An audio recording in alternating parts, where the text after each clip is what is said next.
حضرت انس رضی اللہ تعالیٰ عنہ سے روایت ہے کہ جب رسول اللہ صلی اللہ علیہ وسلم کسی کے گھر میں روزہ افطاری کرتے تو اسے یہ دعا دیتے: افطر عندکم الصائمون واکل طعامکم الابرار وتنزلت علیکم الملائکہ. احمد نسائی. روزہ دار تمہارے یہاں افطار کرتے رہیں، نیک لوگ تمہارا کھانا کھاتے رہیں اور اللہ کے فرشتے تمہارے اوپر اترتے رہیں. دلیل نمبر 2، رسول اللہ صلی اللہ علیہ وسلم نے حضرت سعد کے پاس روزہ افطار کیا اور پھر یہ دعا دی: افطر عندکم الصائمون واکل طعامکم الابرار وصلت علیکم الملائکہ.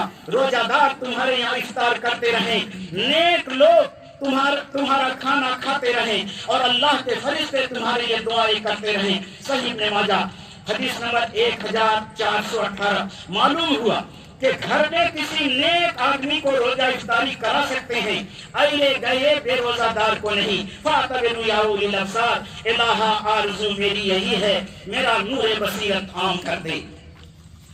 دوسرے گروہ کا کہنا، یہ گروہ کا کہنا ہوا. دوسرے گروہ کا کہنا یہ ہے کہ اجتماعی روزہ افطاری ایک عبادت ہے اور کوئی بھی عبادت خاص اور واضح دلیل کے بغیر ثابت نہیں ہوتی ہے. یقیناً ہر منصف دل میں یہی کہے گا کہ دوسرے گروہ کا کہنا صحیح اور مبنی برحق ہے، کیونکہ منمانی دلائل سے جب خاص مسئلہ ثابت کرنے لگیں گے تو پھر بدعت و خرافات کا دروازہ کھلے گا اور امت صراط مستقیم اور زیادہ حق سے کوسوں دور ہوتی چلی جائے گی. زمانہ ما سبق میں بدعت و خرافات نے اسی طرح جنم لیا جن کو آج ہم بچس میں خود مشاہدہ کر رہے ہیں اور امت کی بربادی کا کبھی منظر دیکھ رہے ہیں. اعاذنا اللہ منہا. اے حق متلاسیو، میں چاہتا ہوں کہ زیر بحث مسئلہ کے بارے میں بڑے بڑے محققین علماء کرام اور مفتیان اعظام کی تحقیقات اور ان کے فتاوی آپ کے سامنے پیش کر دوں بے اختصار تاکہ مسئلہ واضح ہو جائے. فتویٰ نمبر 1، فضیلت الشیخ جلال الدین القاسمی حفظہ اللہ نے فضیلت الشیخ سیف الرحمن المدنی حفظہ اللہ کی تحقیق بذریعہ ویڈیو پیش کیا جس میں کہا گیا ہے کہ اجتماعی روزہ افطار کے ثبوت سے دور صحابہ، دور تابعین اور دور تبع تابعین خالی نظر آتا ہے. اس پر قاسمی صاحب نے کیا کہا؟ قاسمی صاحب نے کہا کہ مقتضا موجود تھا اور مقتضا کیا من فطر صائما. اس کے باوجود صحابہ کرام نے اجتماعی روزہ افطاری نہیں کرایا. فتویٰ نمبر 2، میں نے اجتماعی روزہ افطاری کے بارے میں دارالعلوم دیوبند کا فتویٰ موبائل فون میں پڑھا کر سنا. فتویٰ میں کہا گیا ہے کہ اجتماعی روزہ افطاری کا ثبوت سلف صالحین سے نہیں ملتا ہے. فتویٰ نمبر 3 عربی میں ہے فتویٰ، اس کا ترجمہ بھی میں نے کیا ہے. فتویٰ نمبر 15616. سوال کیا تھا؟ سوال یہ تھا، جن سے سوال ہوا تھا اللجنۃ الدائمہ للبحوث العلمیہ والافتاء ابو بکر بن زید، عبدالعزیز آل الشیخ، صالح الفوزان، عبداللہ بن دادیان، عبدالعزیز بن عبداللہ بن باز. فتویٰ کیا تھا؟ سمعت من بعض الاخوہ ان الافطار الجماعی کان ذلك فی شہر رمضان اور فی صیام النافلہ بدعہ فهل هذا صحیح؟ جواب کیا لکھتے ہیں؟ لا بأس بالافطار جماعيا في رمضان او في غيره ما لم يعتقد هذا الاجتماع عبادة لقوله تعالى ليس عليكم جناح ان تاكلوا جميعا او اشتاتا، سورة النور آیت نمبر 61. لیکن ان خیف بالافطار جماعيا في النافلة الرياء والسمع لتمييز الصائمين من غيرهم كره لهم بذلك وبالله التوفيق وصلى الله على نبينا محمد وآله وصحبه وسلم. میں نے اس کا اردو ترجمہ کیا تاکہ آپ کو سمجھ میں آئے. سوال، میں نے بعض بھائیوں سے سنا کہ اجتماعی روزہ افطاری خواہ وہ ماہ رمضان میں ہو یا نفلی روزوں میں بدعت ہے، تو کیا صحیح ہے؟ سوال یہ کیا گیا تو کیا صحیح ہے؟ جواب لکھتے ہیں ماہ رمضان اور غیر رمضان میں اجتماعی روزہ افطاری میں کوئی حرج نہیں ہے، جب تک کب حرج نہیں ہے؟ جب تک اعتقاد نہ ہو کہ یہ اجتماعی روزہ افطاری عبادت ہے. اگر عبادت سمجھ کر کرتے ہیں تو پھر جائز نہیں. اللہ تعالیٰ کے فرمان کی وجہ سے کہ تمہارے اوپر کوئی حرج نہیں کہ تم لوگ ایک ساتھ یا الگ الگ کھاؤ، لیکن اگر اجتماعی روزہ افطاری سے روزہ داروں کو غیر روزہ داروں سے الگ کرنے میں ریاکاری اور شہرت کا خوف ہو تو اجتماعی روزہ افطاری ان کے لیے مکروہ ہے. اس فتویٰ سے معلوم ہوا کہ اجتماعی روزہ افطاری عبادت سمجھ کر کرنا ممنوع ہے. فتویٰ نمبر 4، اجوبۃ للعلامہ بقیۃ السلف الشیخ صالح الفوزان حفظہ اللہ عن حکم افطار الجماعی. جواب لکھتے ہیں سوال، یہ سوال کیا گیا تھا صالح الفوزان سے.